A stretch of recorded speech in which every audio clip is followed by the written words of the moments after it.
Et salut tout le monde. Bon, alors je vous fais une petite vidéo vite fait. J'avais envie de vous montrer un truc. C'est-à-dire que j'avais mon embrayage qui patinait tout le temps.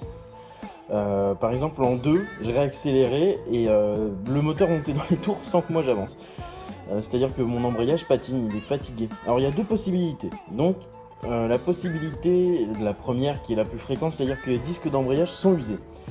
Et la deuxième possibilité, c'est-à-dire que les ressorts d'embrayage peuvent être fatigués eux aussi avec le temps. Alors, les ressorts d'embrayage, c'est ce qui va venir en pousser. Si vous voulez, l'embrayage, on a plusieurs disques.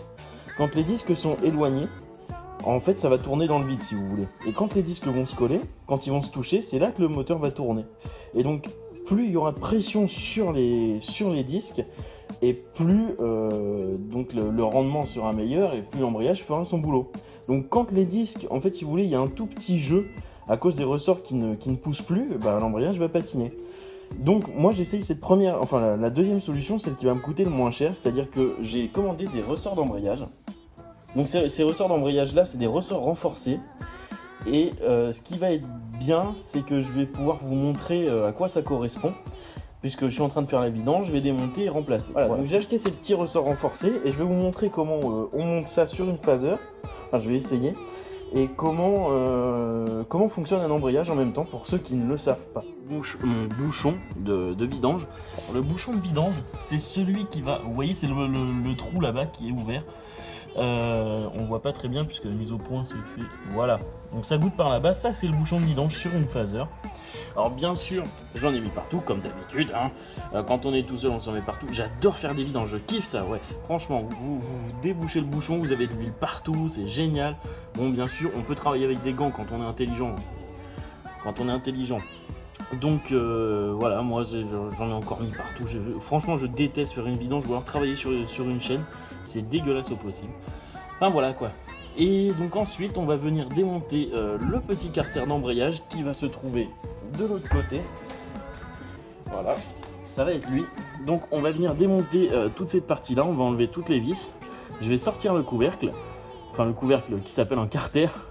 Et ensuite je vais trouver mon embrayage juste derrière. Voilà, donc je vais démonter ça et ensuite je vous montre.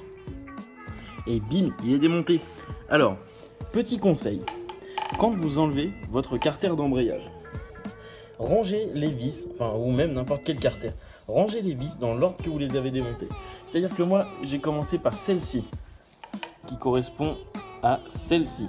Ensuite, j'ai continué, bim, j'ai fait le tour, et ça correspond à toutes mes vis, parce que vous avez des vis de longueur différente.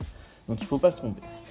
Alors, un embrayage, à quoi ça correspond? Quand on parle d'un embrayage, on parle de cette partie-là. Alors, vous avez la pièce principale qui va s'appeler d'embrayage, voilà. Alors, cette partie là, attendez, je vais vous montrer. Ça, c'est indépendant de ça et de ça. Voilà, c'est trois pièces principales. Donc, vous avez le réceptacle, la pièce principale fixée au moteur. Vous avez les disques d'embrayage qui, eux, vont servir au principe même de l'embrayage. Et donc, vous avez le plateau de pression. Donc, je vais essayer de filmer en même temps l'embrayage quand il fonctionne. Et alors regardez, je vais me poser, voilà, là les disques d'embrayage ne font plus contact entre eux, c'est à dire que le moteur peut tourner alors que la roue ne va pas être entraînée. Et là je relâche et les plateaux d'embrayage sont en contact.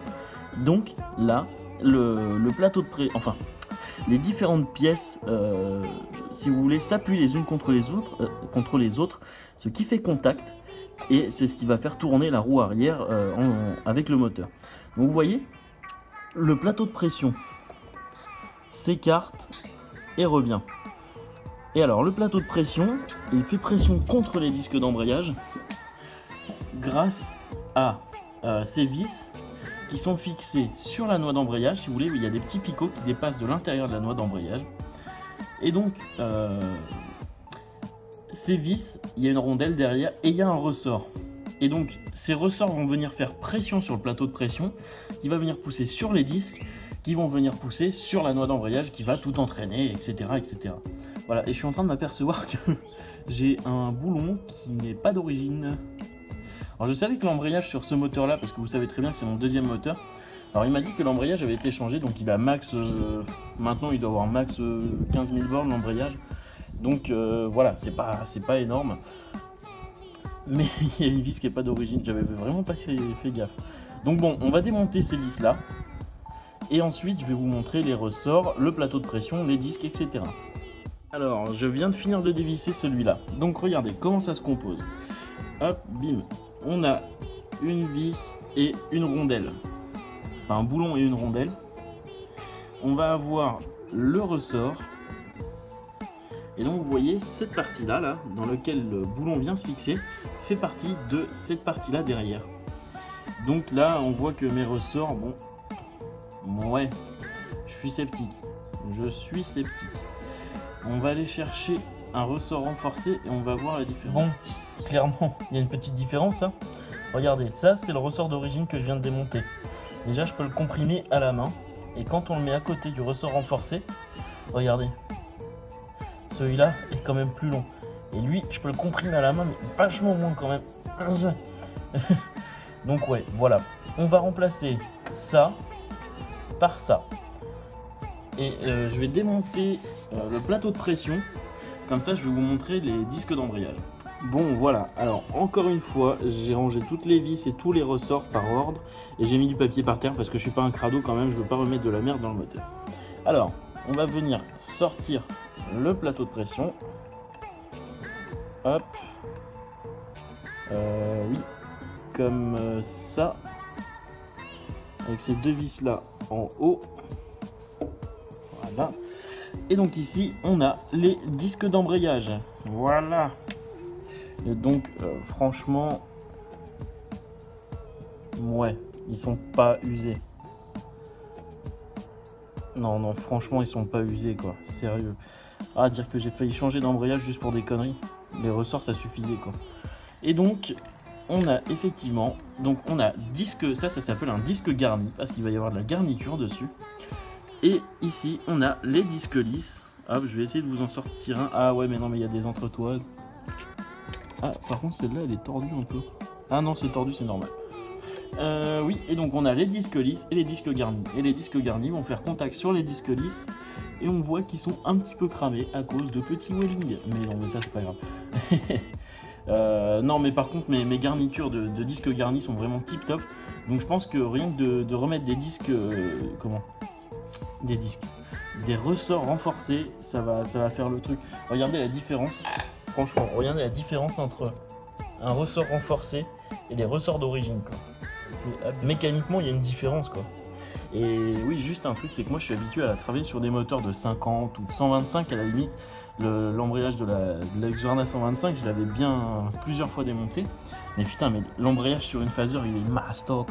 C'est abusé. Ouais, l'embrayage sur une 600 ou sur un gros cube, vraiment quel qu'il soit, c'est vrai que c'est vraiment abusé, quoi. Oh là là, je suis pas habitué, moi. Enfin bon, voilà, quoi. Je vais remonter le plateau de pression, mes nouveaux ressorts. Et puis, je pense que je vais aller tester, voir ce que ça donne. Et je vous dis ça dès que je suis de retour. Alors, n'oubliez pas, votre carter d'embrayage, vous avez un joint dessus. Ce joint, il faut penser à en commander. Ne faites pas comme moi. J'ai complètement oublié d'en commander un. Alors, quand on démonte, qu'est-ce qu'on fait? On nettoie bien son plan de carter. Enfin, son plan de joint sur le carter. On nettoie bien comme il faut partout. Bon, il en reste un petit peu là et par ici, mais bon, c'est bon. Et sinon, on nettoie bien, parce que plus votre plan de joint sera propre, et meilleure sera l'étanchéité sur votre carter. Donc moi, qu'est-ce que j'ai fait? J'ai pris un petit couteau, j'ai gratté, j'ai enlevé toute l'ancienne pâte à joint, parce que d'ailleurs, c'était remonté à la pâte à joint par l'ancien proprio. Et moi, qu'est-ce que je vais faire? Je vais prendre mon petit tube de pâte à joint, je vais en mettre un petit peu sur mes doigts, et je vais venir l'étaler sur mon carter, sans trop en mettre, hein. C'est pas non plus la peine de mettre 10 tonnes de pâte à joint, comme ceux qui mettent 3 cm de beurre sur une biscotte. On en met un tout petit peu, et ensuite on va remonter ça. Et bim, voilà. J'ai bien étalé de la pâte à joint partout comme il faut.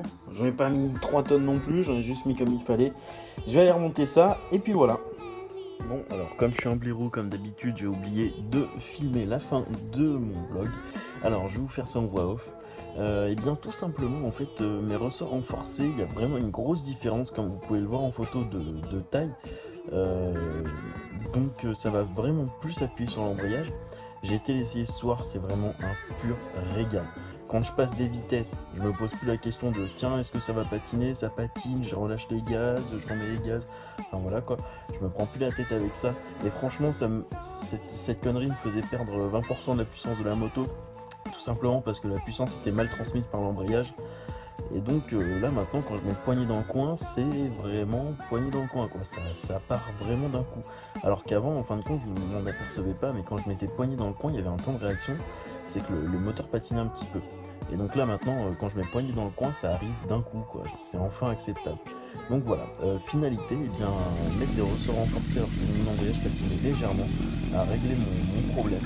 Et ça m'a coûté seulement 25 € avec les frais de port, plus le prix d'une vidange, parce que en même temps j'en ai profité pour faire une vidange. Voilà. Bon bah écoutez, tchuss tout le monde.